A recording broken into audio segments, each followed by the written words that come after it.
Salut Leslie, ça va? Ouais, et toi? Ouais, ça va bien. Alors Jonathan, on te connaît bien chez Mentor Show parce que tu as créé une masterclass pour nous, qui est disponible bien sûr sur notre plateforme. Et le grand public te connaît pour tes livres qui ont eu beaucoup de succès, notamment Les Anti-Sèches du Bonheur ou Journal d'un touriste du bonheur, et j'en passe. Et tu proposes aussi des méditations guidées sur les réseaux sociaux qui sont très suivies. Et puis tu as plein de choses, une application, etc., etc. Donc voilà, on te connaît par différents biais. Mais pour te présenter peut-être aux personnes qui ne te connaissent pas encore, est-ce que tu peux peut-être nous expliquer qu'avant, tu as eu une toute autre vie et peut-être assez rapidement, parce qu'on aura l'occasion d'en parler au cours de l'échange, nous expliquer ce qui t'a poussé à en changer, que les gens te connaissent un petit peu mieux d'entrée de jeu. Ouais, bien sûr. Merci. Euh, j'ai euh, j'ai grandi dans les années 80 à Paris. J'aime bien raconter qu'à la maison, on regardait le feuilleton Dallas, qui était cette histoire d'argent, de pouvoir. Et donc moi, j'ai grandi en étant convaincu que le bonheur, c'était euh, d'avoir du pouvoir, de pouvoir contrôler les gens et de gagner beaucoup d'argent. Et c'est comme ça que je suis devenu, des années plus tard, avocat d'affaires à Wall Street. Euh, donc j'avais accompli cet objectif de réussite sociale et financière, mais j'étais vraiment malheureux. J'avais en fait accompli le rêve de quelqu'un d'autre. Euh, J'étais dépressif, j'étais accro à beaucoup de substances, je vivais une vie qui n'était pas saine et j'avais perdu le goût à la vie. Et donc je me suis lancé, j'ai quitté la profession d'avocat et mon cabinet, et je me suis lancé dans une grande recherche pour essayer de découvrir le bonheur. Au début, c'était une recherche qui était complètement égoïste, c'était pour moi, juste pour survivre. Mais à force de découvrir des théories et des pratiques qui changeaient véritablement ma vie, j'ai découvert une passion pour partager ces enseignements, ces nouvelles habitudes, ces prises de conscience. C'est comme ça que j'ai créé la communauté Les Antisèches du Bonheur, qui au début était une page Facebook, et qui est devenu des livres, des retraites de méditation, des méditations guidées en ligne et toute une sorte d'écosystème en fait, dont la ligne rouge est comment est-ce que je transforme le mental tyrannique en outil de bonheur. Euh, de prendre conscience que on a des pensées, que nous ne sommes pas ces pensées, que ces pensées souvent euh, nous agressent, nous attaquent, nous disent des choses qui créent de la frustration, de la colère, de la tristesse, mais que en comprenant mieux le fonctionnement du mental et du corps aussi, on peut renverser la tendance et faire en sorte que le mental devienne un outil merveilleux qui nous permette de vivre de plus en plus des moments de bonheur. C'est super inspirant ce que tu nous dis et je pense que ça commence déjà à vous parler puisque je pense que beaucoup d'entre nous, beaucoup de participants, voilà, se sont posés ou se posent peut-être actuellement la question de changer de vie et justement comment avoir confiance en soi, comment avoir suffisamment d'élan pour oser franchir le cap, passer le cap, franchir le pas. Et je pense que voilà, ton parcours et ton expérience, ça va beaucoup nous inspirer et puis cette quête finalement du bonheur dans une vie un peu différente. On va en parler tout au long de cet échange. Donc merci d'avoir partagé ce moment-là de ta vie avec nous pour démarrer. On va démarrer, on va se poser plein de questions, mais en tout cas les grandes thématiques qu'on va aborder, voilà, c'est comment la pratique de la méditation eh bien, peut transformer la perception qu'on a de nous-mêmes en développant l'amour de soi. On va pas mal en parler dès le début. Ensuite, comment éliminer les pensées négatives qui nous empêchent de nous aimer et ainsi développer une meilleure confiance en nous. Jonathan nous proposera une méditation guidée en direct pour s'affirmer, se donner de l'amour et bien sûr développer cette confiance en soi. Et puis comme je vous le disais, à la fin de cette conférence, il y aura une session de questions-réponses avec Jonathan. Jonathan, il y a un postulat de départ, on s'en est beaucoup parlé. C'est clair que si on ne s'aime pas d'entrée de jeu, c'est quand même très difficile d'avoir confiance en nous. Mais alors la question, c'est de savoir par où on démarre pour se donner de l'amour et apprendre à s'aimer. Ouais, c'est une question tellement importante. Ça fait 10 ans que je travaille sur cette question pour moi, pour apprendre à véritablement mieux m'aimer. J'ai compris, je suis sorti d'une relation amoureuse qui était toxique il y a une petite dizaine d'années. Euh, et j'étais tellement mal que j'ai commencé à chercher du contenu pour essayer de m'aider, de m'expliquer un petit peu ce qui m'arrivait. Et ce que j'ai compris, c'est que j'avais attiré à moi cette relation toxique parce que je ne m'aimais pas. Et que je recherchais à l'extérieur quelque chose que non seulement je pouvais, mais que je devais me donner à moi-même. Euh, Ce qu'on recherche tous, c'est le bonheur. Et ce bonheur, en fait, c'est l'amour qu'on cherche. Le bonheur, il est vraiment dans la connexion qu'on peut avoir avec les autres. C'est la source première de bonheur. Mais on ne peut pas véritablement connecter avec les autres si on ne sait pas connecter avec soi-même. On ne peut pas aller chercher à l'extérieur quelque chose qu'on n'est pas capable de se donner à soi.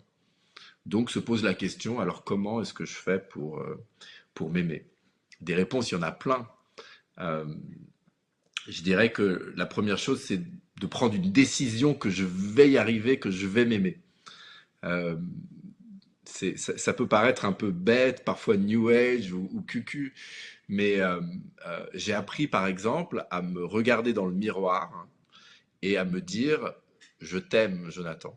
Et à vraiment me regarder et vraiment essayer de faire cet exercice qui met énormément de gens hyper mal à l'aise. On a l'habitude de se regarder dans le miroir. Ah, est-ce que je suis bien comme ça? Est-ce que je suis bien habillé? Qu'est-ce qu'on va penser de moi? Mais de véritablement se regarder dans les yeux, de s'ouvrir à sa propre vulnérabilité et de se dire ces mots qui sont simples, qui sont utilisés tellement à tort et à travers, hein, mais qu'on a besoin avant tout de se dire à soi. Euh, c'est déjà quelque chose qui peut sembler incroyablement difficile, mais qui est essentiel. Donc, je commence avec cette décision. Je peux essayer cet exercice euh, de me dire je t'aime, mais évidemment, c'est pas tout.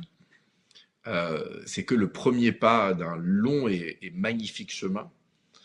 Euh, Parce que l'amour de soi, c'est une enquête, c'est une pratique, c'est des habitudes, c'est ce qu'on peut appeler la voie méditative, mais aussi la voie psychothérapeutique. C'est ce que je mange, c'est énormément de choses. Euh, euh, Comment je fais pour m'aimer?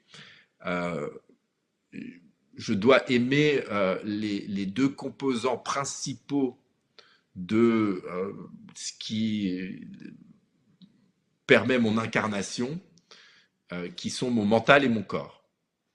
Et ça, on pourra voir les détails un petit peu, mais comment est-ce que j'aime mon mental? J'aime mon mental en apprenant à mieux interagir avec. Ça va être par exemple la pratique de la méditation, de la gratitude, de ce que j'appelle les poubelles mentales, les 3 habitudes que j'ai appelées les antisèches du bonheur. C'est savoir aimer mon corps. Euh, Comment est-ce que j'interagis avec mon corps? C'est tellement important parce que le lien corps-mental est la clé du bonheur, la clé de l'amour de soi, et ça va dans les deux sens. Ce qui se passe dans mon mental vient affecter mon corps, et ce qui se passe dans mon corps vient affecter mon mental. Euh, qu'est-ce que je mange? Comment est-ce que je bouge mon corps? Comment est-ce que je fais attention à mon sommeil? Des choses qui sont des choses basiques, mais des choses qui sont essentielles si je veux transformer, améliorer l'amour que j'ai pour ma propre personne. Jonathan, comme tu l'expliquais, ça nécessite de fouiller et de chercher en soi les raisons pour lesquelles on ne s'aime pas. Et alors, tu parlais de ces mots d'amour qu'on peut se dire en se regardant devant le miroir. C'est vrai que c'est très difficile à faire et on se trouve un peu ridicule, mais au final, quand on commence à prendre le pli, ça fait du bien. Mais tu sais, on a reçu il y a 2 jours Boris Cyrulnik et Frédéric Lenoir, et on a aussi parlé de l'amour de soi. Et ils nous disaient que beaucoup de cet amour se construisait dans la petite enfance. Et toi, je sais que tu as beaucoup travaillé sur ce qu'on peut dire à son enfant intérieur. Et il y a beaucoup de personnes qui nous disent souvent, et bien que cet amour n'a pas été acquis dans l'enfance pour X raisons, des relations compliquées avec les parents, des traumas, etc., etc. Qu'est-ce que ça veut dire de parler à son enfant intérieur et comment on s'y prend? Ouais, c'est une bonne question. Euh, on vit dans une société qui est une société qui, à plein d'égards, est traumatisée. On a connu tellement de conflits entre les nations, entre les personnes, et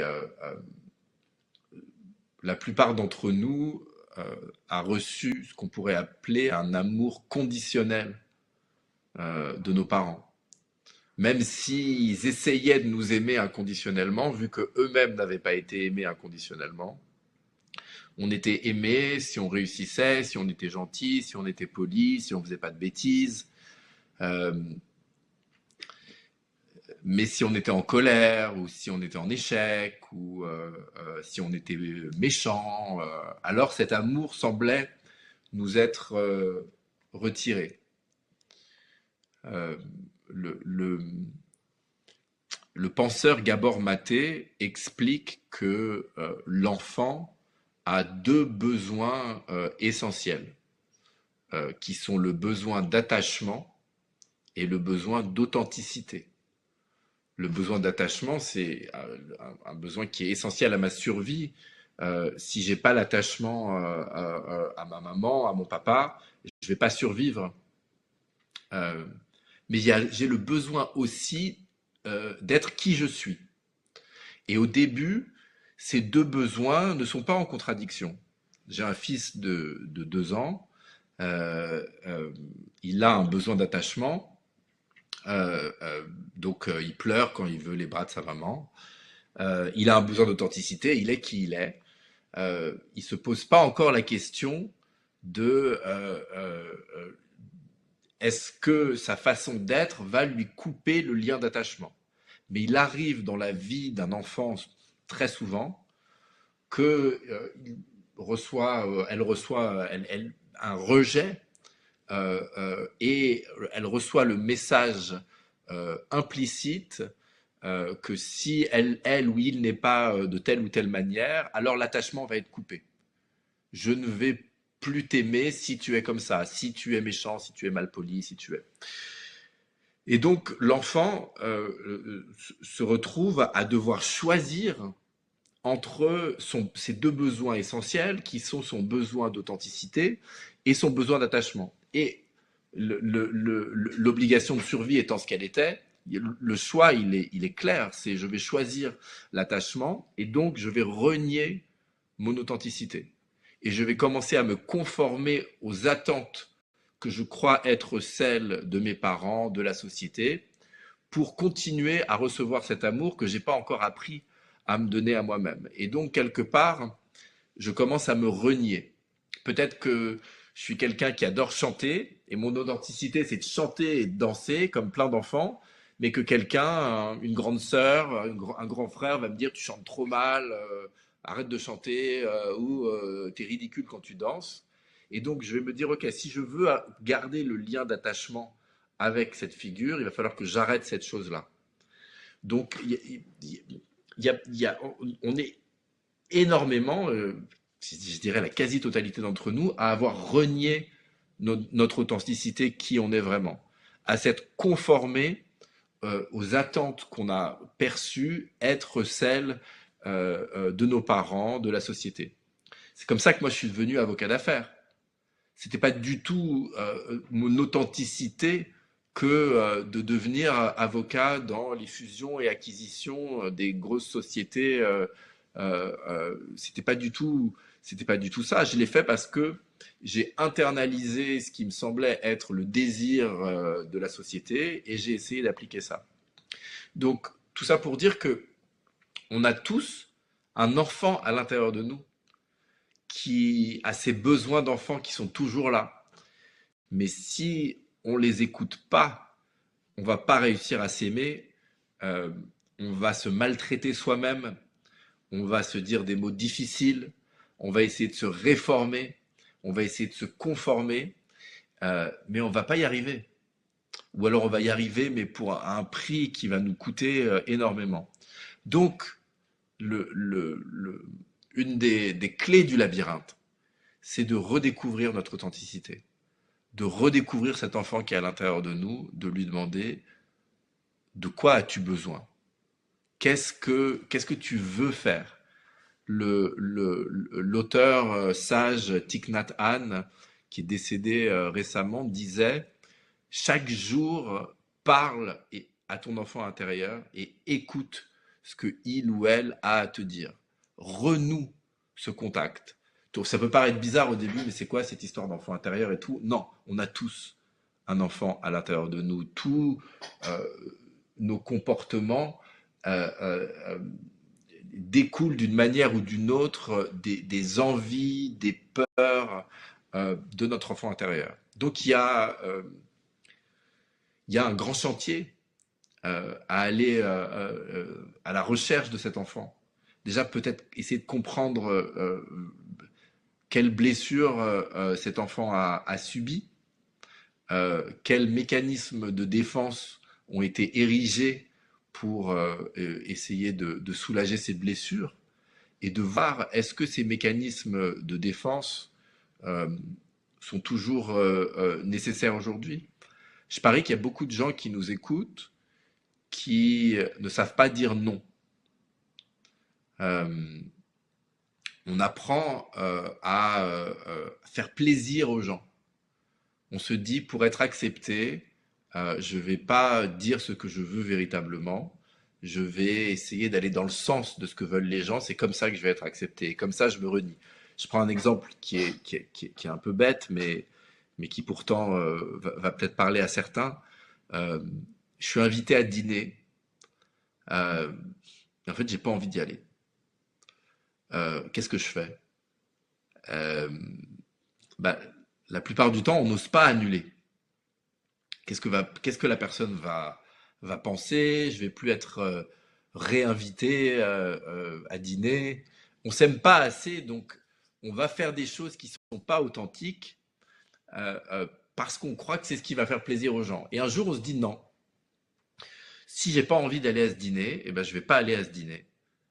Je vais dire ma vérité. Je vais parler honnêtement. Je vais dire, tu sais quoi, ça m'aurait fait plaisir, mais là je le sens pas. Je suis fatigué. Je sens que j'ai besoin de rester sous la couette. Et aussi d'avoir le courage de dire, si cette personne n'est pas capable de m'accepter dans ma vérité, alors peut-être que ce rapport-là, c'est pas un rapport qui est nourrissant pour moi, qui est bon pour moi. Donc voilà, c'est juste un exemple, mais l'idée, c'est vraiment d'aller se poser la question, qu'est-ce que je veux véritablement? Il ne s'agit pas d'être égoïste, bien que il y avait la pensée d'un sage qui disait je dois être égoïste puisque je ne peux pas donner à l'autre ce que je ne donne pas à moi. Donc, en fait, si, d'une certaine manière, il faut savoir être égoïste. Pas que égoïste, mais je dois d'abord me donner à moi si je veux donner aux autres. Il y a cette image que j'adore dans les avions, Leslie, tu sais, quand il y a les consignes de sécurité avant un vol, le masque à oxygène, il faut toujours se le mettre à soi avant de le mettre aux autres. Et je crois qu'on a tendance à oublier ça. On a tendance à essayer de plaire aux autres, de satisfaire les autres, avant de se donner à soi. Donc ça, c'est un élément de réponse à ta question. Ça te parle?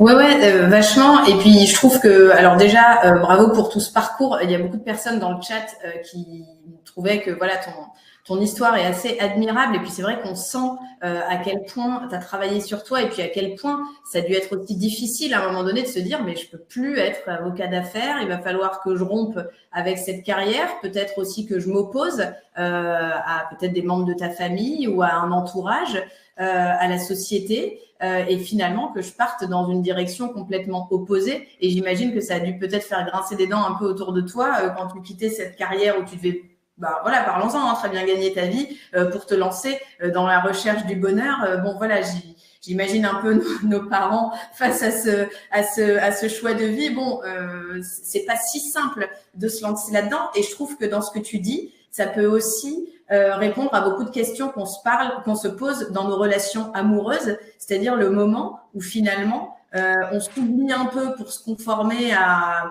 voilà une situation, à quelqu'un, etc. Et on oublie de dire finalement ce qui nous convient ou pas.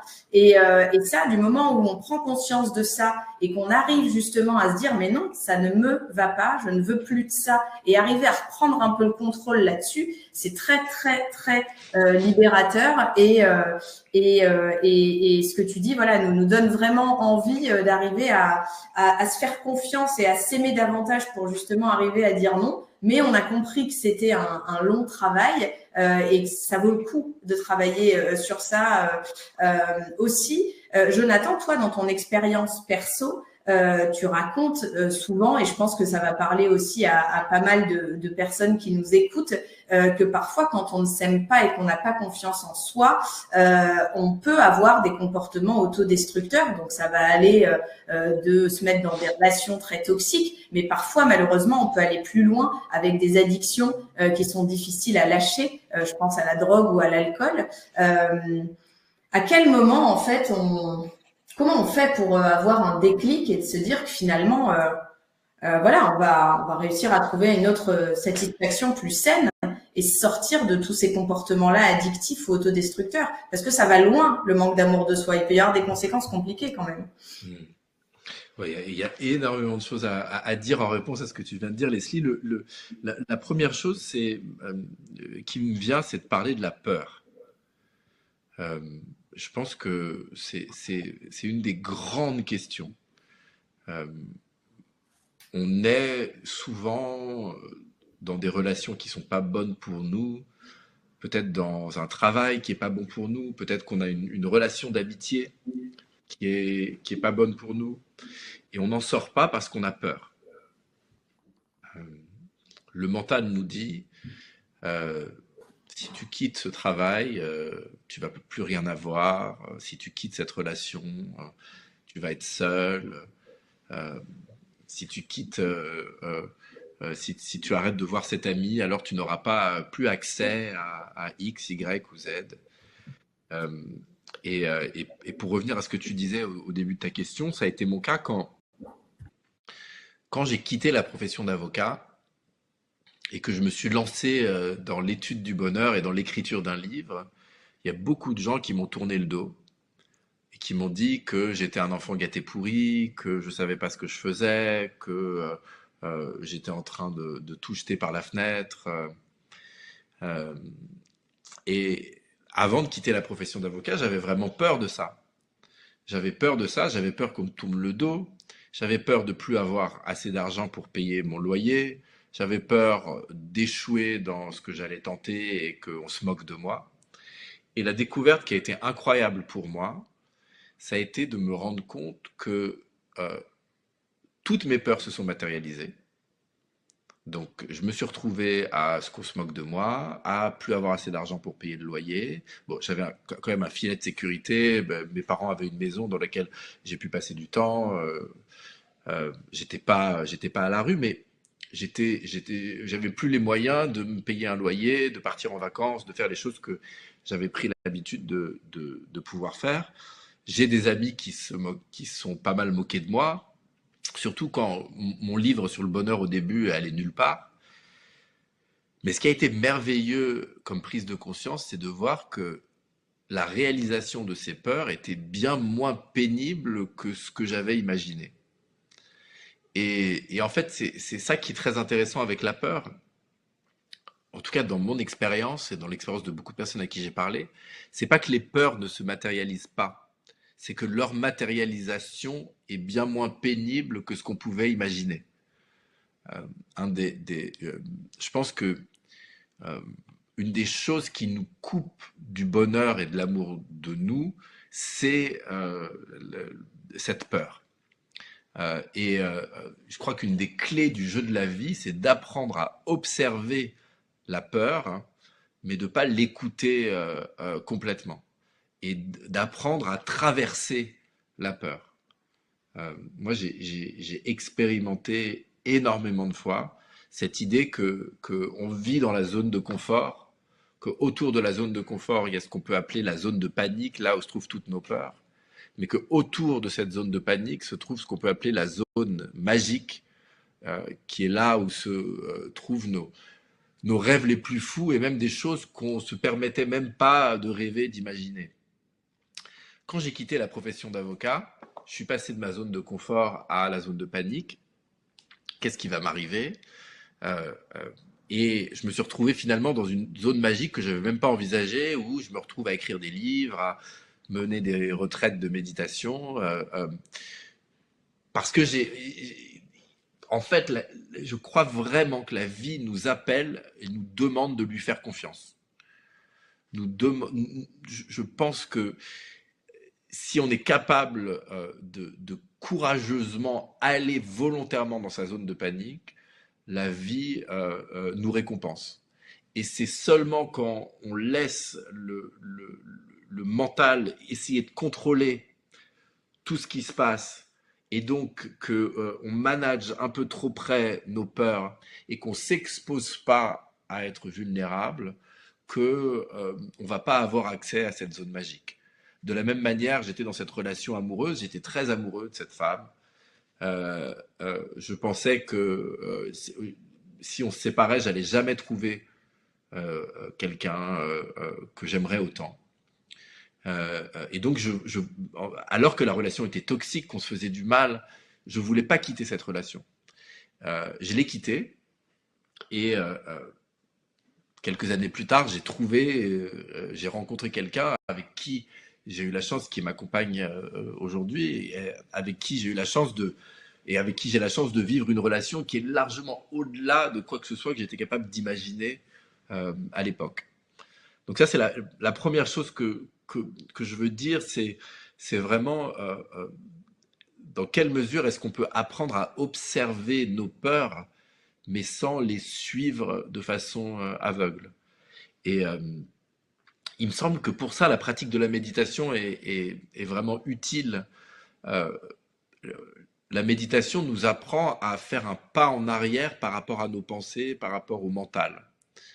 Euh, on a un mental qui crée des dizaines de milliers de pensées chaque jour et un de nos gros problèmes, c'est d'être identifié à ce mental, de confondre la personne qu'on est véritablement et le mental. Alors que le mental n'est qu'un outil.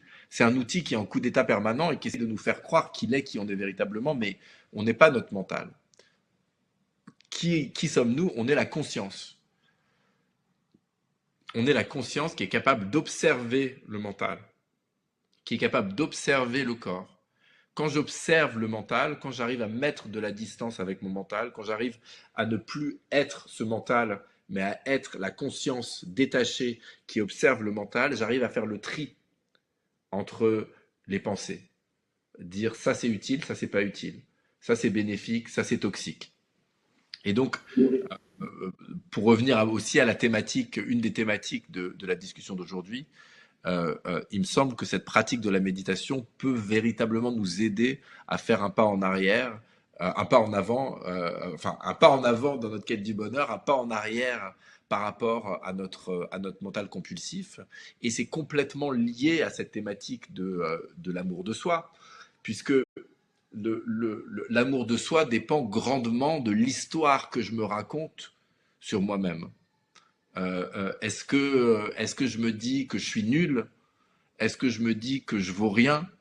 Est-ce que je me dis que les autres sont plus intelligents, qui sont plus beaux, qui sont plus confiants en eux? euh, euh, c'est tout à fait possible que le mental vienne suggérer ses pensées. Moi, j'ai un mental comme tout le monde qui vient suggérer toutes ses pensées. Mais j'apprends et j'ai appris à faire le tri, à dire, attends, cette pensée, elle n'est pas utile. Si je prends la pensée de comparaison, on a tendance à se comparer aux gens qui ont plus que nous.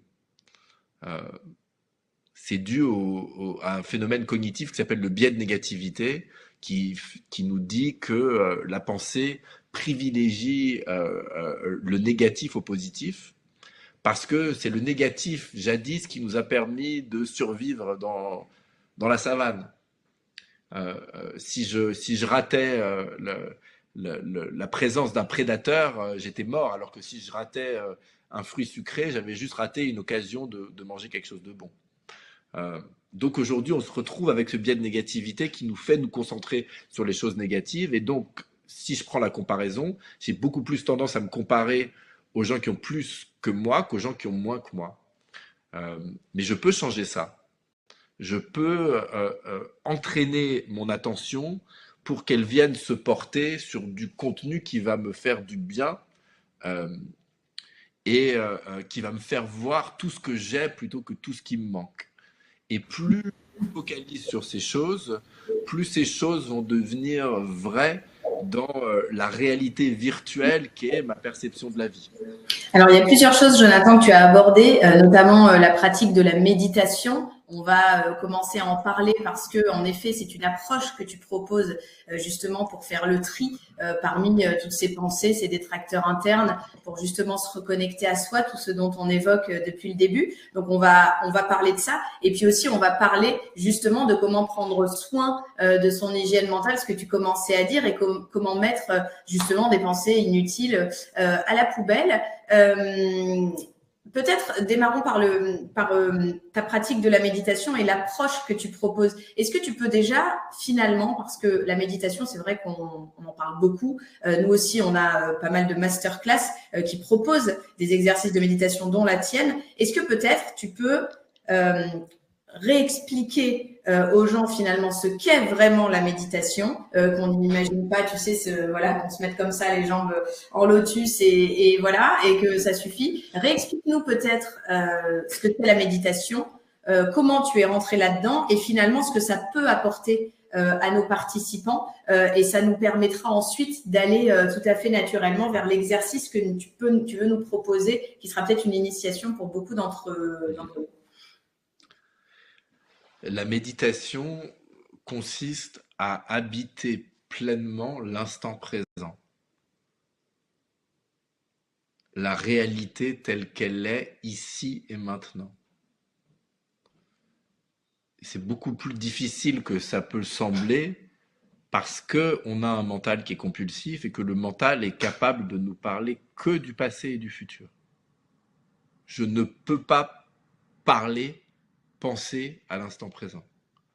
Si je regarde un coucher de soleil magnifique, que j'en perçois ses couleurs, ses textures dans le silence, et que je dis « Waouh, qu'est-ce qu'il est beau, ce coucher de soleil que je suis en train de regarder ici et maintenant », en fait, au moment où je commence à en parler, je suis déjà plus en train de le percevoir. L'attention humaine est telle que je ne peux faire qu'une seule chose à la fois. Je ne peux pas percevoir et commenter en même temps. Contrairement à ce que on peut penser avant d'avoir commencé ce travail. Donc la pratique de la méditation, c'est justement d'apprendre à observer les pensées, mais sans s'attacher à ces pensées. De revenir à ce qui se passe ici et maintenant, au silence de l'instant présent. Pour ce faire, il y a beaucoup d'écoles qui recommandent de faire des exercices de respiration. La respiration se passe ici et maintenant, elle nous connecte à l'instant présent. En prenant la respiration comme ancre, je peux apprendre à observer les pensées qui passent, mais à revenir, à ramener mon attention à ma respiration, à l'ici et maintenant, à chaque fois que mon attention va se perdre dans des pensées. C'est un peu comme une musculation du cerveau, une musculation de l'attention. De la même manière que je peux aller à la salle de sport et lever des haltères, si je m'assieds en silence avec l'intention de, par exemple, observer ma respiration, je vais avoir beaucoup de pensées et à chaque fois que je ramène mon attention à la respiration, je renforce cette capacité à ce qu'elle ne se perde pas dans des pensées. Et en renforçant cette capacité, je vais renforcer la capacité à ce que mon attention ne se perde pas dans des méandres de pensées toxiques, inutiles, qui ne contribuent pas à mon bonheur.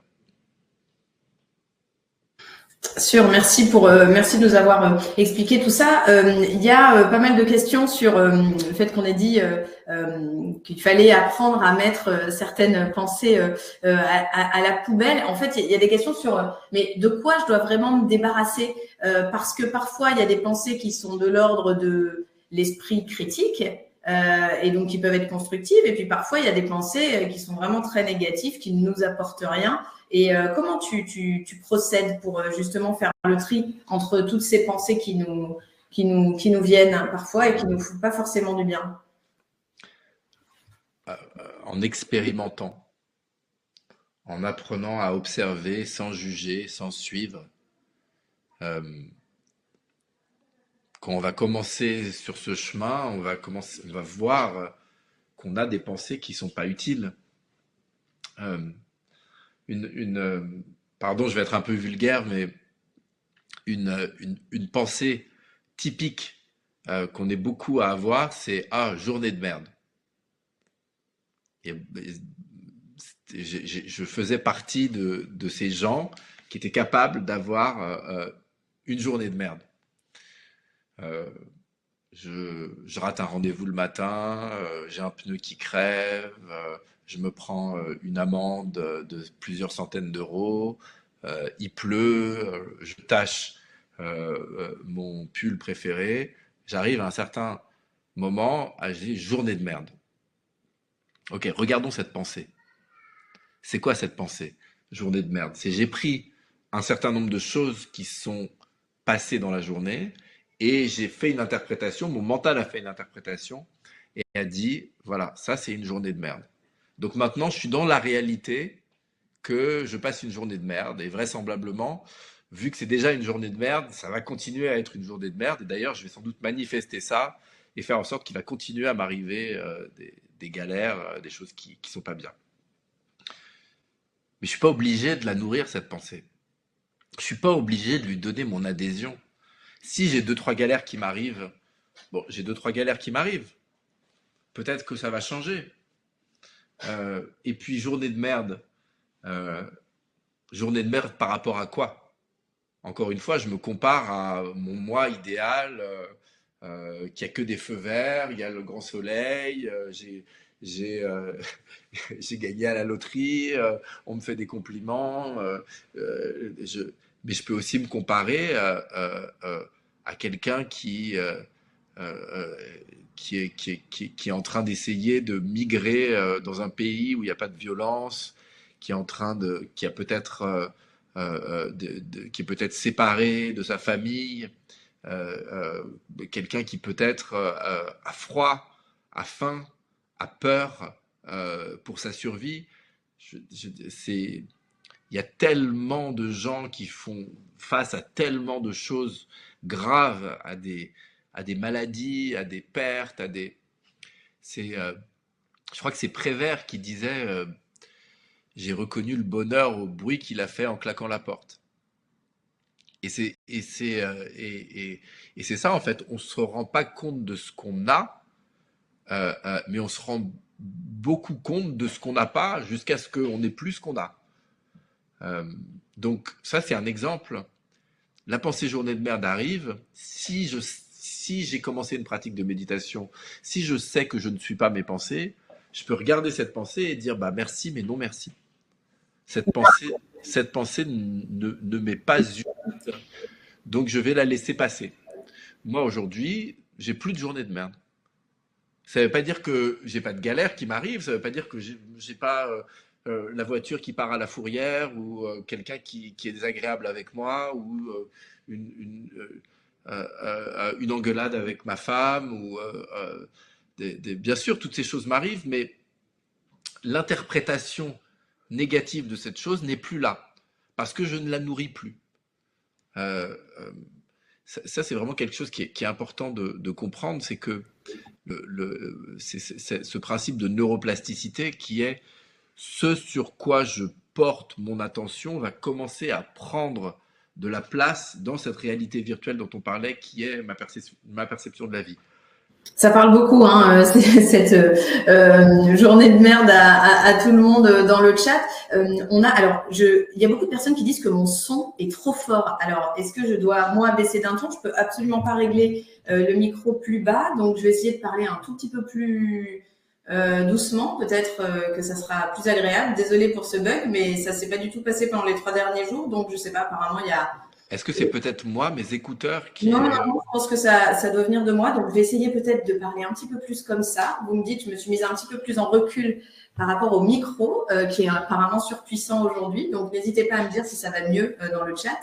Il y a Lise Bourbeau, que tu connais certainement, qui proposait justement un exercice qui était justement pour contrer ce sentiment des journées de merde, c'est justement se focaliser sur les petits cadeaux du quotidien. Et c'est-à-dire arriver à apprécier, bon, je suis arrivée à l'heure. Quelqu'un m'a dit bonjour ou m'a souri dans la rue. J'ai trouvé une place tout de suite. C'est des choses qui paraissent anodines et très simples, mais finalement, si on les comptabilise dans la journée, on verra que finalement, tout s'est quand même mieux passé que prévu. Et après, ma foi, c'est la vie. Et il y a des journées qui sont compliquées dans tous les sens du terme, mais c'est vrai que c'est un travail à faire et finalement après on arrive quand même assez facilement à inverser la tendance et se dire bon c'est quand même j'ai quand même eu des petits cadeaux aujourd'hui et quand on y réfléchit en se couchant et ben parfois ça fonctionne. Jonathan, est-ce qu'on peut commencer peut-être à se parler justement de cet exercice de méditation que tu voulais nous proposer aujourd'hui. Alors oui, ça résonne un peu pour le son. Alors, est-ce que, juste Jonathan, je prends 2 secondes pour que ce soit pas non plus désagréable. Je sais, ça résonne, je peux pas faire plus. Alors, est-ce que si j'approche le micro comme ça, est-ce que ça va un peu mieux? Est-ce que si je parle de cette manière-là, ça va mieux? Alors sinon, il faut que je chuchote, mais alors là, pour le coup... Tu vas nous faire de l'ASMR?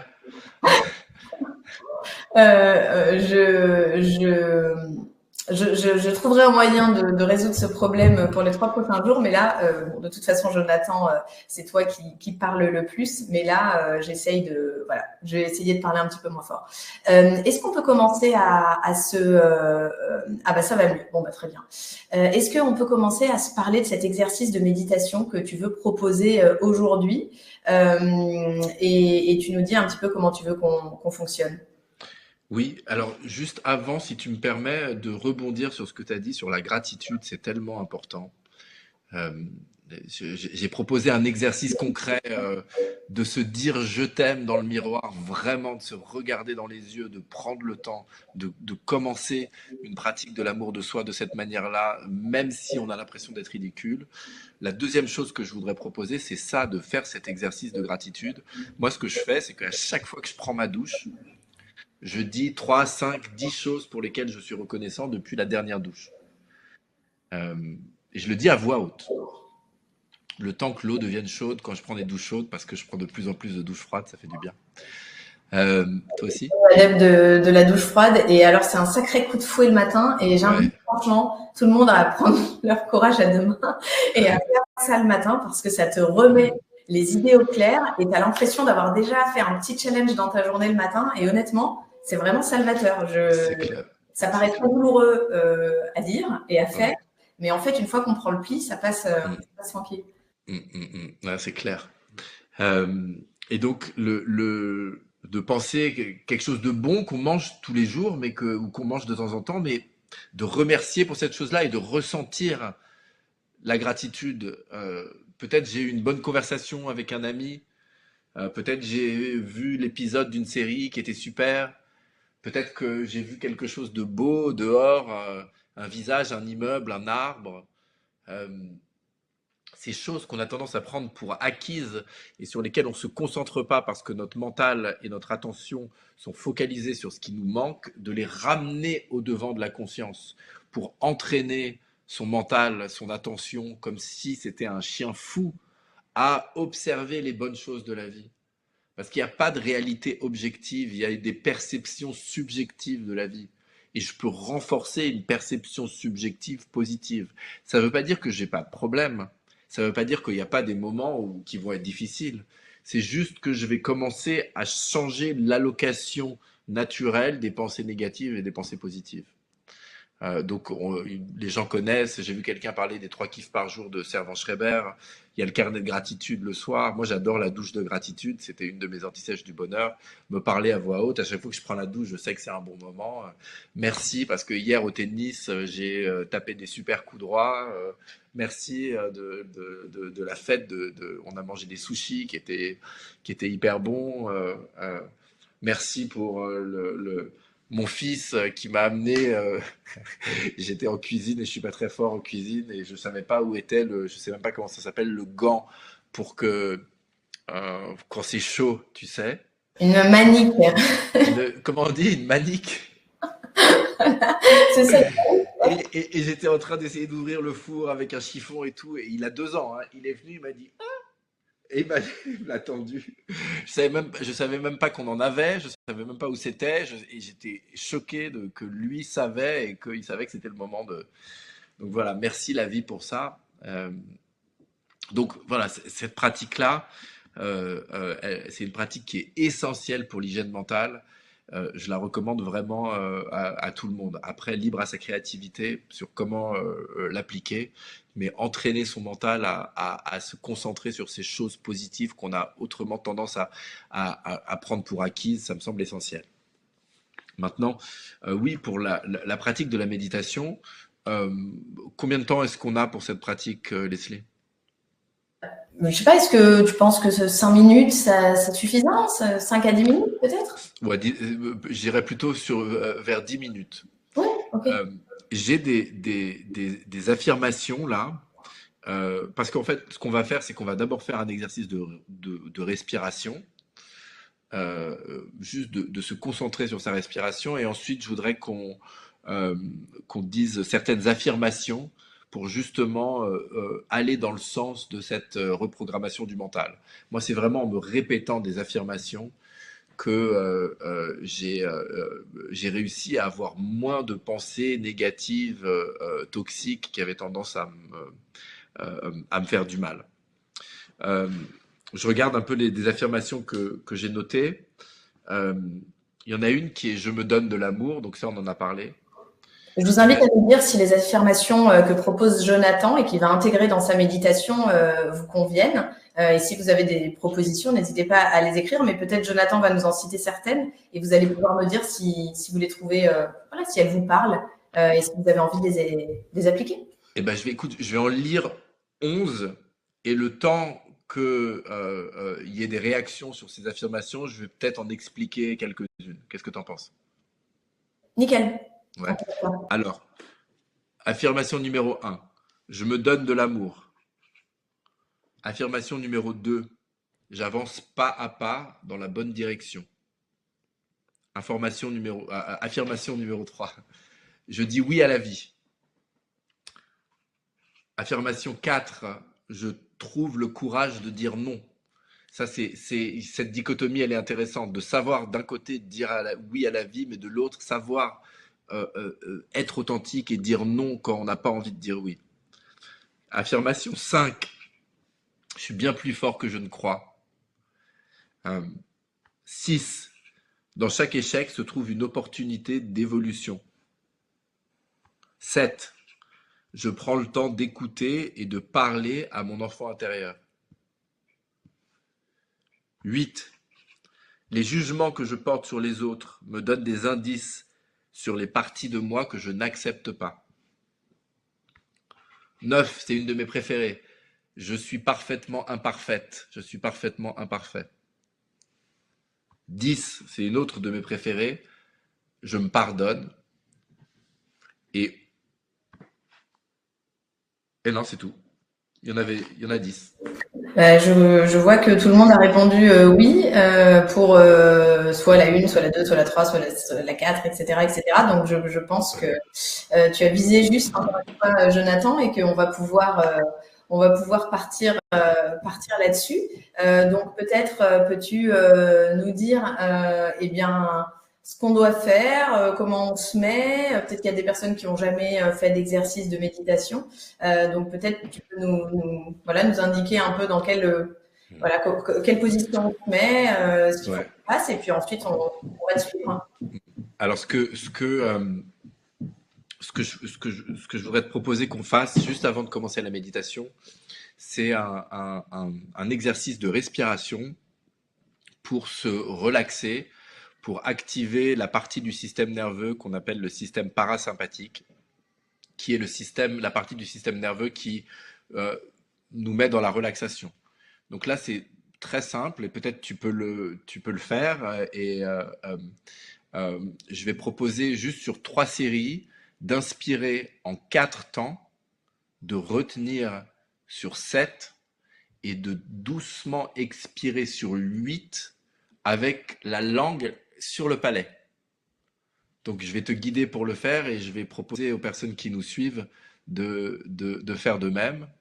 Donc je respire par le nez sur 4. Donc 1, 2, 3, 4. Je retiens sur 7, 3, 4, 5, 6, 7. Et j'expire doucement par la bouche avec la langue sur le palais sur 8, 4, 5, 6, 7, 8. J'inspire sur 4, 2, 3, 4. Je retiens sur 7, 2, 3, 4, 5, 6, 7. J'expire par la bouche sur 8, 3, 4, 5, 6, 7, 8. Une dernière fois, j'inspire sur 4, 2, 3, 4. Je retiens sur 7, 2, 3, 4, 5, 6, 7. Et j'expire sur 8, 2, 3, 4, 5, 6, 7, 8. Tu l'as fait, Leslie? Alors, je l'ai fait et je vous invite à tous à essayer. Alors, en effet, il faut retenir un peu sa respiration, mais ce que je vous conseille, c'est de lâcher un peu le chat. Les affirmations de Jonathan, il va vous les répéter pendant la méditation, donc ne vous inquiétez pas. Tous ceux qui se demandent quelle est la 6, la 8, etc., il va vous les redonner. Donc, ne vous inquiétez pas. Le seul conseil que je peux vous donner, c'est de lâcher un peu le chat, vous concentrer sur la voix de Jonathan et voilà, et la façon dont il vous guide, et ça va vous faire du bien et ça va nous permettre de lâcher prise. Donc, vous allez rentrer dans l'exercice chacun d'une manière différente, mais je vous conseille, voilà, de mettre un peu de côté votre clavier et de vous focaliser sur ce que Jonathan vous propose, puisque c'est vraiment le bonus de cette conférence aujourd'hui, c'est d'avoir accès à cet exercice qui promet d'être vraiment top. Juste dire que cette méditation, cette respiration 4-7-8, c'est un des meilleurs moyens pour se rendormir quand on se réveille la nuit. Ça active le système parasympathique, c'est un bon moment quand on a un coup de stress, euh, juste pour calmer le système nerveux. Mais maintenant, on va commencer la méditation et donc je vais vous proposer de vous asseoir confortablement, de façon symétrique, euh, de vous asseoir de façon droite, mais sans que ce soit inconfortable.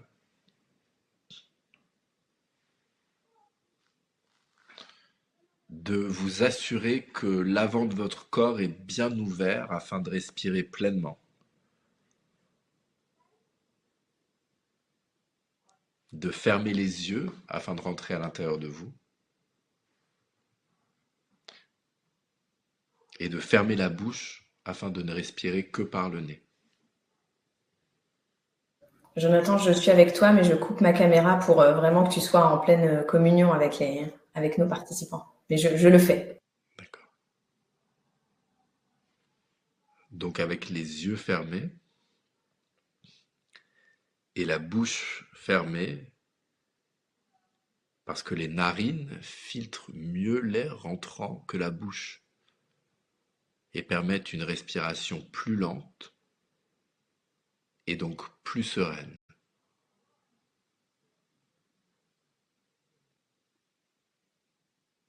Et devenez complètement immobile.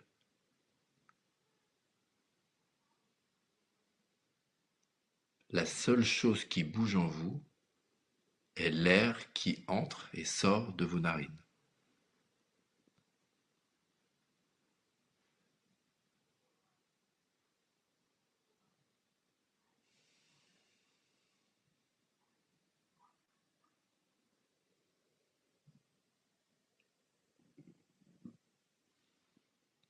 Observez votre respiration comme si elle était un phénomène extérieur à vous. Elle se passe naturellement et automatiquement, sans que vous ayez à faire quoi que ce soit.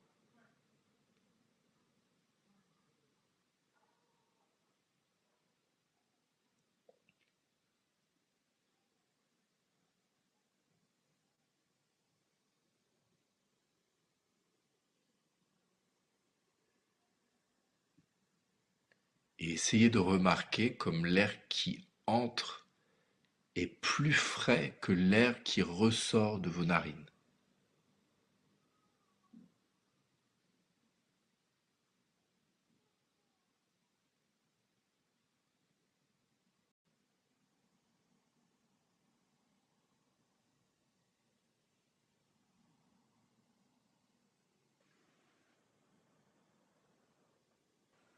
Et cette température de l'air peut être votre ancre pendant cette méditation, là où vous allez revenir si l'attention se perd dans des pensées. L'air plus froid à l'inspire, plus chaud à l'expire. Si vous ne ressentez pas cette différence de température, ça peut arriver, c'est pas grave. Vous pouvez choisir comme ancre le gonflement du ventre et de la cage thoracique à l'inspire et leur dégonflement à l'expire. Mais choisissez une de ces ancres qui nous met dans l'instant présent et vers laquelle revenir au cours de cette méditation.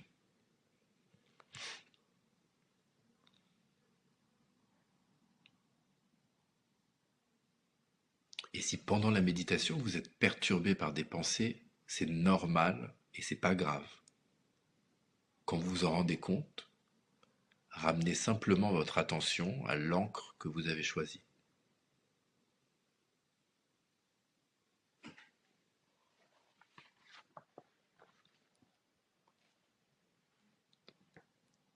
Sans forcer, tâchez de ralentir votre respiration,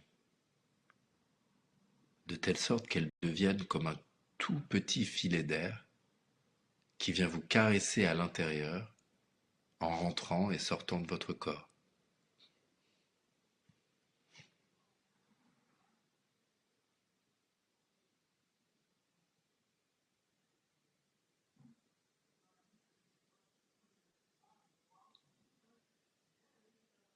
Comme si ce filet d'air était une substance magique qui vous apportait de la joie à chaque inspiration.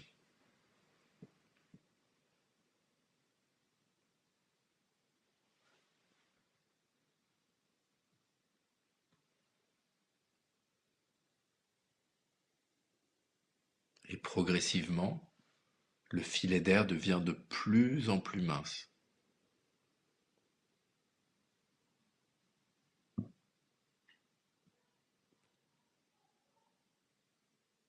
Et votre respiration de plus en plus lente.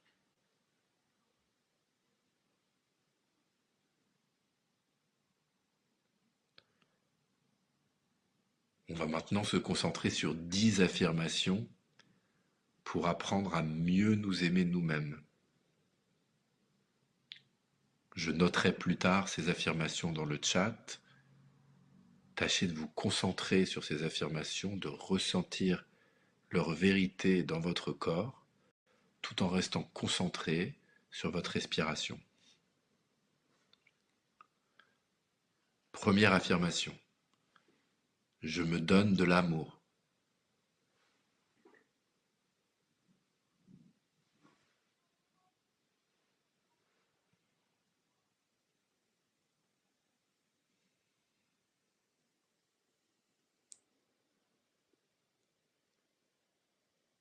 Deuxième affirmation. J'avance pas à pas dans la bonne direction.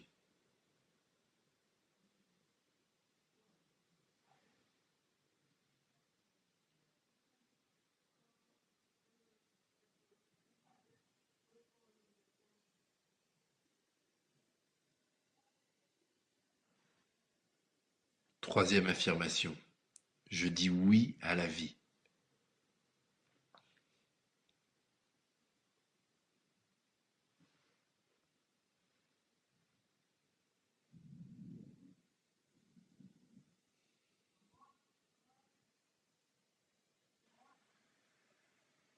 Quatrième affirmation.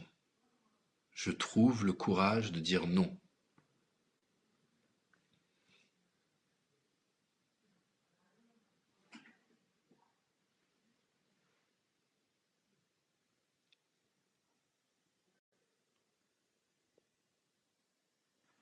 Cinquième affirmation. Je suis bien plus forte, bien plus fort que je ne crois.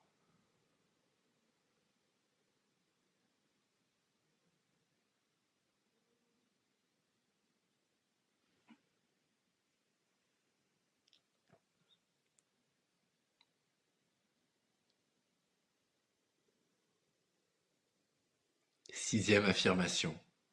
Dans chaque échec se trouve une opportunité d'évolution.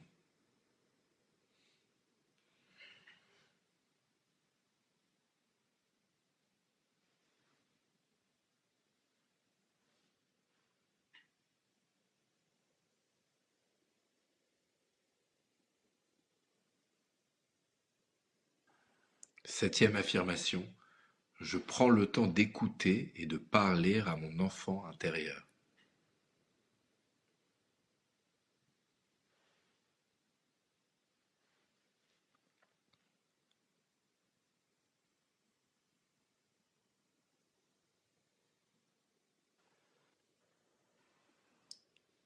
Huitième affirmation. Les jugements que je porte sur les autres me donnent des indices sur les parties de moi que je n'accepte pas.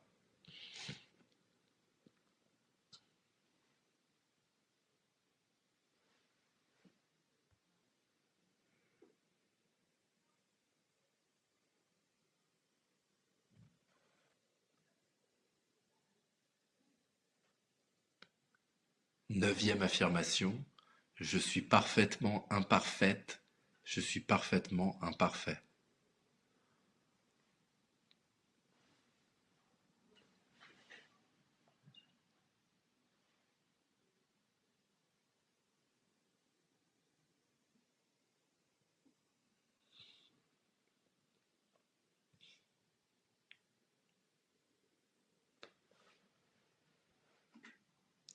10e et dernière affirmation. Je me pardonne.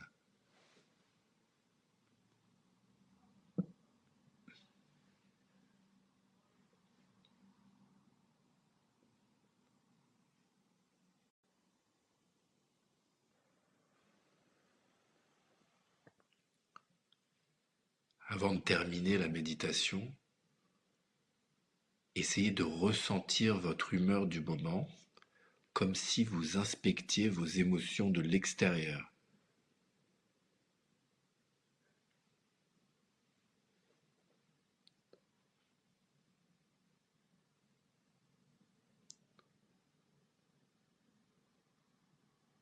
Et quand vous serez prêt, vous pourrez progressivement sortir de la méditation et doucement prendre conscience de ce qui vous entoure, tel que l'association de votre corps sur votre chaise, ou le lit ou là où vous êtes assis.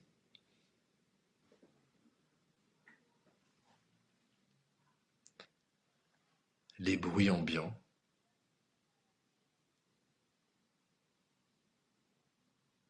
Et toutes les couleurs autour de vous.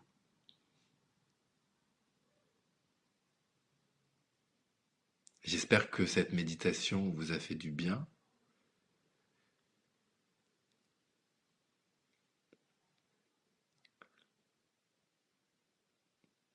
Je vous recommande, si vous ne le faites pas, de prendre quelques minutes chaque jour pour pratiquer la méditation pour porter votre attention sur l'instant présent.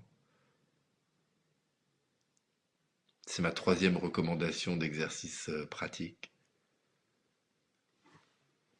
Vous êtes beaucoup à avoir demandé une récapitulation des affirmations, donc je vais écrire ça maintenant dans le chat si c'est ok, si c'est ok, Leslie. Ouais, ouais, avec plaisir. Et puis, continuez de nous dire ce que vous avez ressenti pendant cet exercice. Et là, je vois que vous êtes nombreux à avoir débranché, donc bravo pour ça. Et continuez de nous dire, voilà, ce que vous avez ressenti, peut-être à quoi vous avez pensé, les émotions que vous avez eues aussi, ça arrive.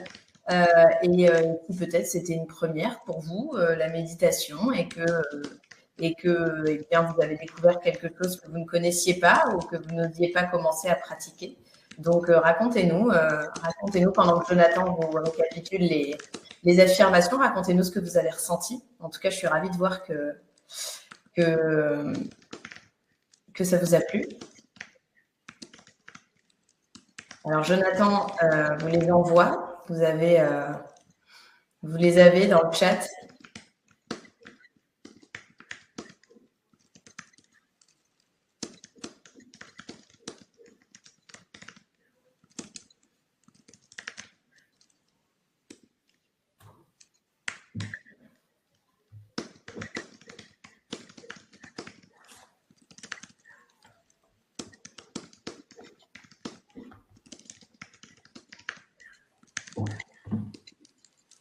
J'y suis presque, j'en suis à la huitième, mais je les mets une à une, ça va comme ça, parce qu'il y a pas mal de commentaires, donc peut-être que... Bah, je pense que tout le monde les voit passer, donc vous pouvez les copier-coller. Et puis vous pouvez remonter aussi dans l'historique du chat. On n'a pas du tout terminé notre rendez-vous, donc vous allez pouvoir les retrouver. Après, peut-être toute notre équipe qui est derrière, hein, qui assure la technique et le bon fonctionnement du chat, peut-être si vous avez la possibilité de les rassembler dans un message et de les renvoyer dans le chat. Tiana, Vanessa, si vous avez la possibilité de faire ça, ce serait top. Comme ça, les personnes qui ont du mal à les capter peuvent les avoir toutes d'un coup. Et puis nous, comme ça, avec Jonathan, on va poursuivre. Et oui, Anne, on va s'en occuper, perdu dans les commentaires, on va s'en occuper. Les filles vont vous rassembler toutes les affirmations de Jonathan et vous allez pouvoir les retrouver toutes d'un coup. Il y a beaucoup de réactions, hein, Jonathan, à ta méditation. Les filles, pardon, nos participants sont super contents et on est vraiment contents d'avoir pu vous proposer tout ça. Alors, ça fait déjà plus d'une heure qu'on est ensemble, Jonathan, et vous êtes toujours aussi nombreux. Donc merci de nous suivre. On a abordé pas mal de choses avec toi en ce début d'après-midi. Comment se donner de l'amour à soi-même pour gagner en confiance, comment faire le tri parmi toutes ces pensées négatives qui nous détraquent, hein, parfois. Tu nous as raconté beaucoup de choses sur ton parcours perso, même si on n'a pas tous la même vie. Je pense qu'on s'est tous reconnus dans certains moments de notre vie. Donc, merci pour ça. Et bien sûr, grosse découverte avec cette méditation et ces affirmations pour gagner en confiance et commencer à s'accepter tel que l'on est. Très authentique. Beaucoup nous disent ça sur toi, Jonathan, et sur ce que tu nous as proposé. Et c'est vrai, très agréable et très tout en douceur. Et oui, voilà, Laurent nous posait justement cette question, comment arriver à changer ce qui nous convient plus avec une responsabilité d'une famille et sans filet de sécurité. Alors, Jonathan, tu viens de répondre. Je regarde un peu. Il y a beaucoup de questions sur Maïté, les pensées négatives. Pourquoi on donne autant d'importance aux pensées négatives finalement? Pourquoi c'est ça qui prend le dessus? Ça paraît quand même assez dingue parce que on se fait tous écraser par ces fameuses pensées négatives et on a beaucoup de mal à faire l'exercice de Lise Bourbeau là dont on parlait, c'est-à-dire à reconnaître finalement ce qui s'est bien passé dans la journée. Pourquoi le mental nous envoie des infos plus négatives que positives alors qu'on n'est pas tout le temps, toute notre vie en train de traverser des moments difficiles? La civilisation existe depuis quoi, 15 000 ans, mais notre espèce, depuis plus de 200 000 ans, on était des animaux sauvages. euh, euh, dont le but était de survivre. Comme on disait tout à l'heure, euh, en mode survie, la pensée négative est bien plus importante que la pensée positive. Le problème, c'est qu'il n'y a pas eu de mise à jour de notre logiciel. Donc on est toujours en mode survie, donc on va prendre un reproche comme une menace. On va prendre une mauvaise nouvelle comme une menace à notre survie, même si ce n'est pas le cas. C'est pour ça qu'on doit rééduquer notre attention, notre pensée. Parce que sinon, on est en mode survie, mais pour des situations qui ne mettent pas en péril notre survie. Donc c'est pour ça, il y a une raison, ça nous a servi à un certain moment de notre évolution. Euh, mais c'est plus le cas aujourd'hui. Une autre question qui arrive souvent, il y a pas mal de personnes qui nous disent que n'ont pas pu acquérir cette confiance en soi dans l'enfance.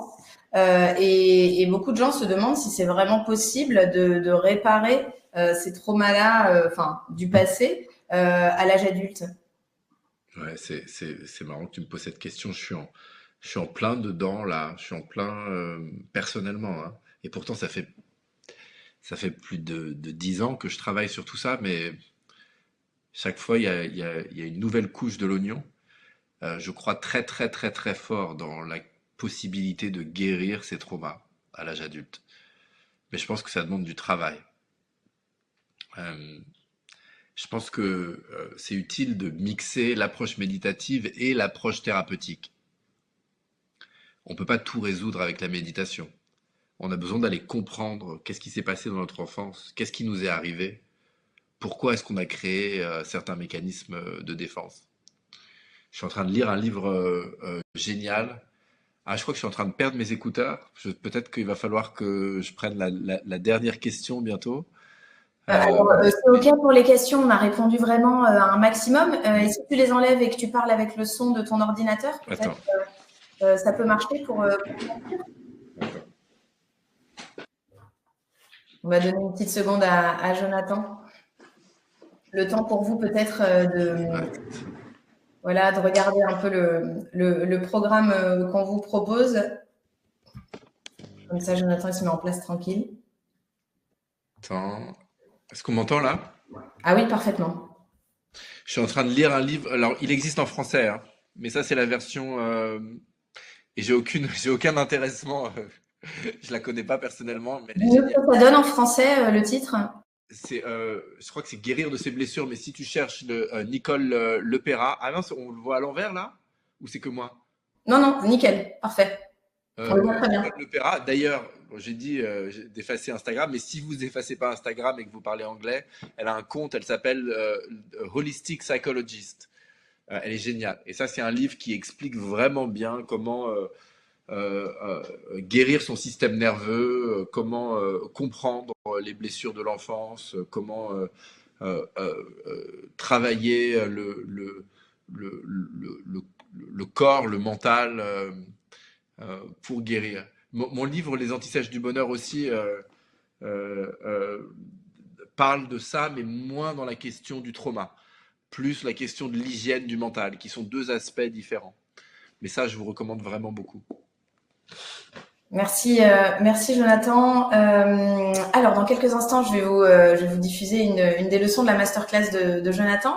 Peut-être qu'avant qu'on se quitte, ça fait bientôt 1h45, bientôt 2 heures qu'on se parle.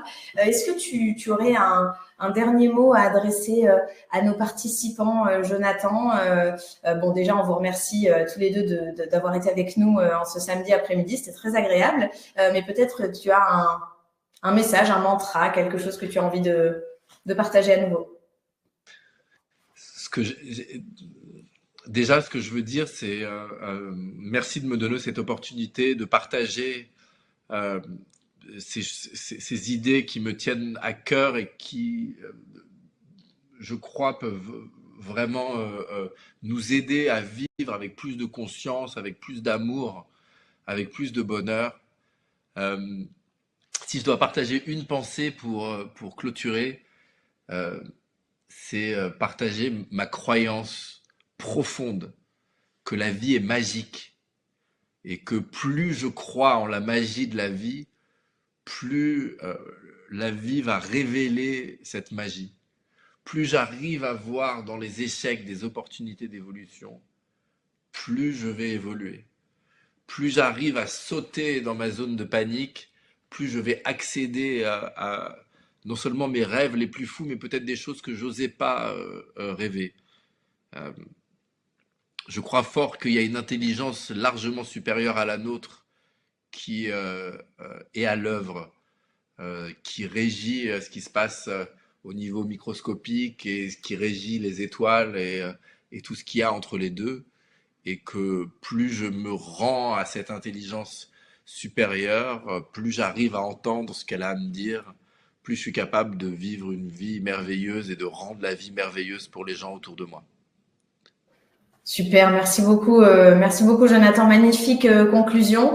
Eh bien c'est à moi maintenant de te remercier d'avoir été avec nous et puis si généreux en tout aujourd'hui. Merci à vous tous de nous avoir suivis, d'avoir été si nombreux, si intéressés, si intéressants pendant ces 3 derniers jours. J'ai été vraiment ravie d'animer cet événement à vos côtés et de voir à quel point tout ce qu'on vous a proposé vous a plu. J'espère que vous allez, j'en suis sûre, profiter de ce programme auquel vous vous êtes certainement abonnés et n'hésitez pas à nous faire tous vos retours. On est toujours très content de vous lire et c'est aussi comme ça qu'on avance et qu'on arrive à vous proposer des contenus personnalisés. Donc merci Jonathan, très très belle journée, soirée à toi.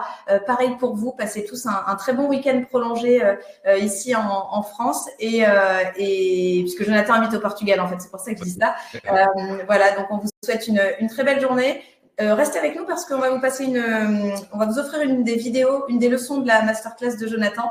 Voilà, je vous dis à tous au revoir et Sébastien, tu peux lancer la vidéo. Au revoir. Bye bye, salut Jonathan, à bientôt.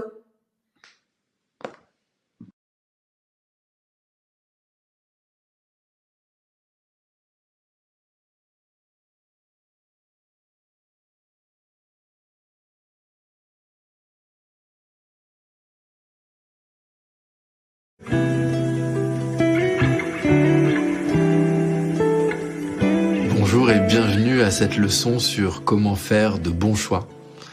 Un des problèmes qu'on rencontre souvent, c'est qu'on fait des choix qui sont motivés par la peur, des choix qui sont pas forcément bons pour nous et qui sont pas forcément propices à notre bonheur. Et ce que j'aimerais qu'on étudie ensemble aujourd'hui, c'est comment améliorer ces choix afin d'augmenter notre bonheur. Une des choses les plus importantes pour faire de meilleurs choix, c'est de toujours se poser la question du pourquoi.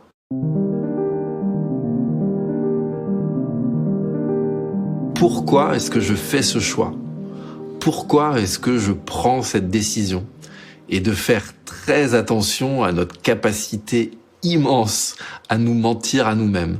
Une anecdote personnelle, il y a très longtemps, je me suis retrouvé au début d'une relation avec une fille que j'aimais beaucoup et je l'avais couverte de cadeaux. Et je m'étais dit que je faisais ça par amour parce que je l'aimais beaucoup. Mais en fin de compte, j'ai compris par la suite que je faisais pas ça par amour, je faisais ça par peur de la perdre. Et c'est d'ailleurs évidemment ce que j'ai précipité parce que cette peur, elle est souvent palpable dans les choix qu'on fait. Et donc c'est vraiment important de faire un pas en arrière quand on prend des décisions qui sont importantes dans nos vies, de se demander véritablement pourquoi on prend ces décisions. Une chose extrêmement bénéfique que l'on peut faire pour prendre de meilleures décisions, c'est d'apprendre à mieux connecter à son intuition, c'est-à-dire à l'intelligence de son corps. Au quotidien, on peut apprendre à se poser la question de choix possibles qu'on envisage. Une des choses que je fais régulièrement quand s'offre à moi la possibilité de faire deux choses différentes, c'est de dire à voix haute ou intérieurement, je vais faire la chose A, disons, ou je vais faire la chose B.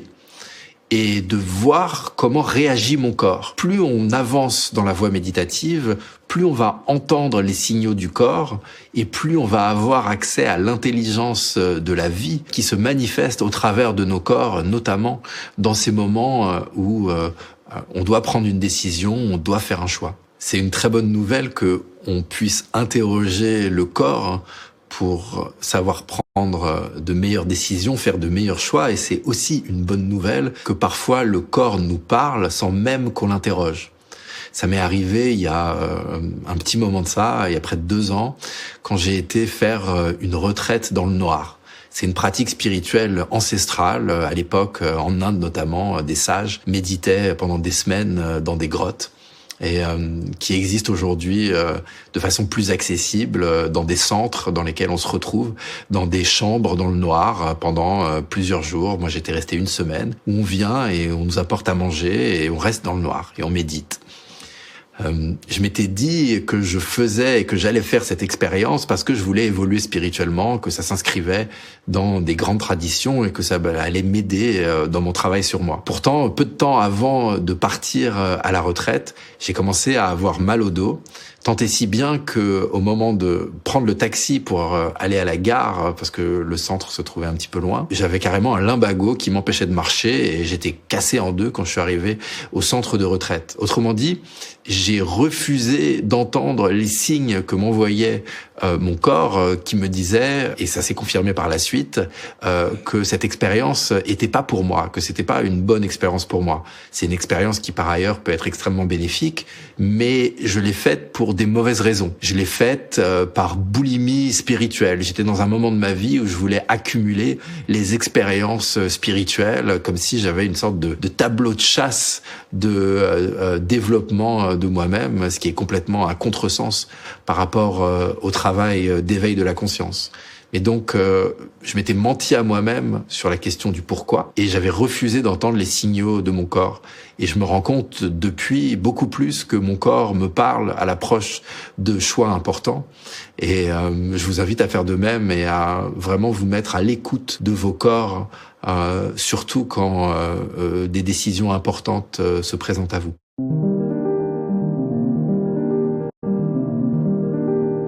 Une autre chose très importante pour faire de bons choix, c'est d'apprendre à observer nos peurs sans les nourrir.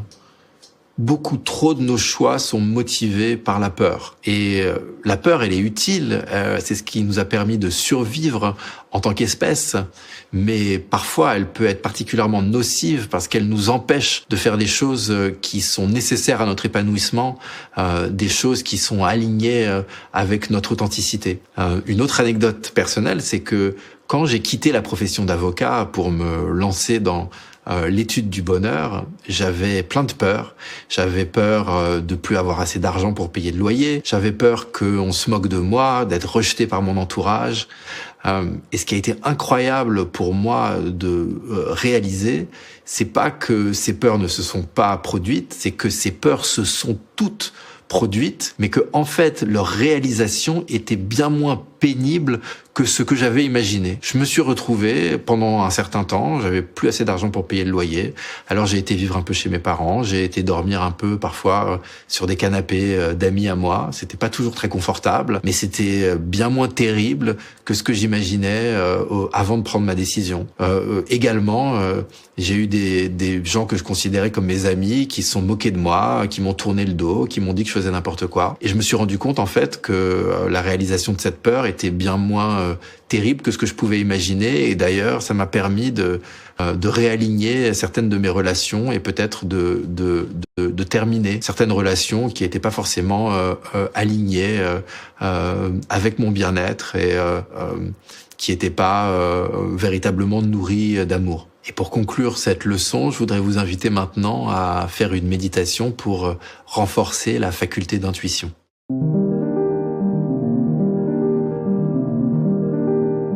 Je vous propose maintenant de faire une méditation pour connecter à son intuition, à savoir l'intelligence du corps qui nous permet de faire de meilleurs choix, de prendre de meilleures décisions. Et quand tu seras prêt, tu pourras progressivement sortir de la méditation et doucement prendre conscience de tout ce qui t'entoure, tels que les bruits ambiants, le poids de tes vêtements sur ton corps, et bien sûr toutes les couleurs autour de toi. Maintenant, pense à un choix que tu dois faire pour lequel s'offrent deux options. Par exemple, de savoir si tu dois aller à tel ou tel événement ou s'il vaut mieux t'engager dans telle ou telle voie.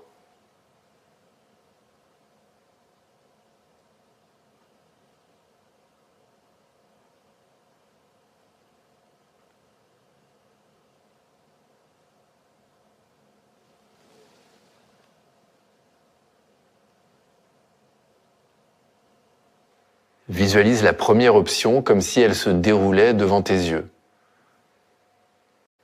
Et formule intérieurement ton affirmation de cette option, par exemple, je vais aller à cet événement ou je vais m'engager sur telle voie.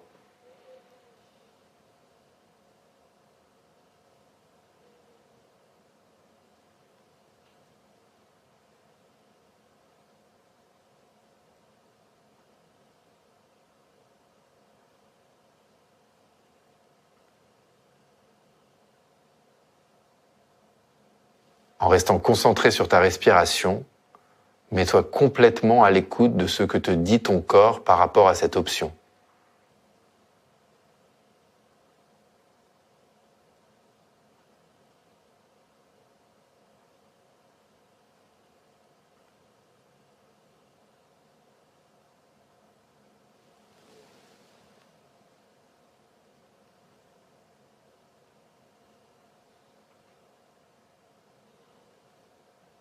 Maintenant, visualise la seconde option de ce choix à l'intérieur de toi et formule intérieurement ton affirmation de cette option. Par exemple, je ne vais pas aller à cet événement ou je vais m'engager sur telle autre voie.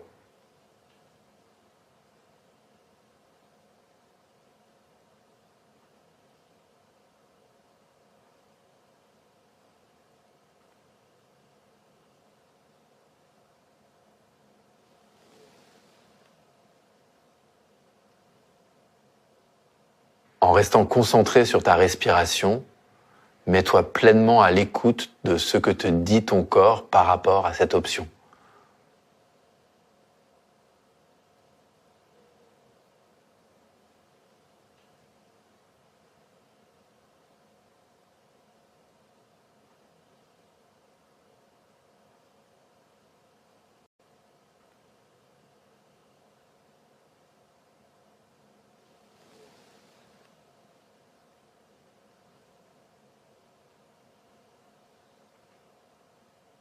Maintenant, pense à une question à laquelle tu n'as pas la réponse et dont tu désires sincèrement obtenir la réponse. Cela peut être une question qui a trait à la direction que tu prends dans ta vie, à une question existentielle, ou encore à un choix concret que tu dois faire.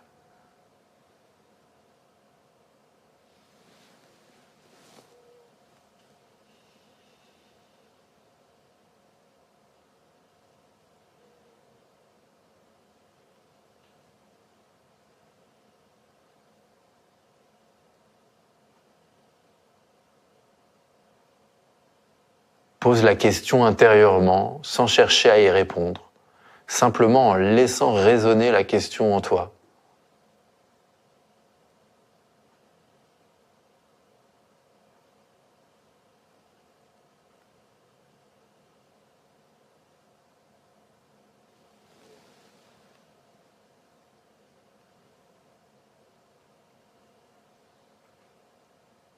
Ici et maintenant, à chaque inspiration, observe les sensations associées au fait d'être dans l'inconnu.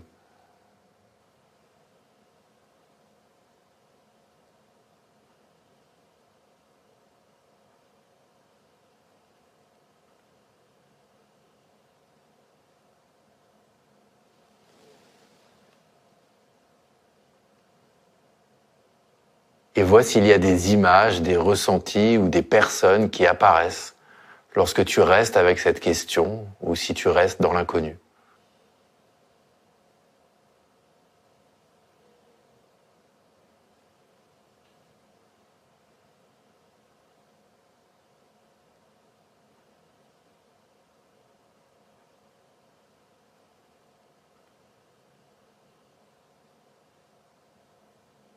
Enfin, Tu peux relâcher ta concentration et laisser le silence te guider en prêtant attention aux informations que tu peux recevoir sous forme de pensées, d'images ou de sensations corporelles.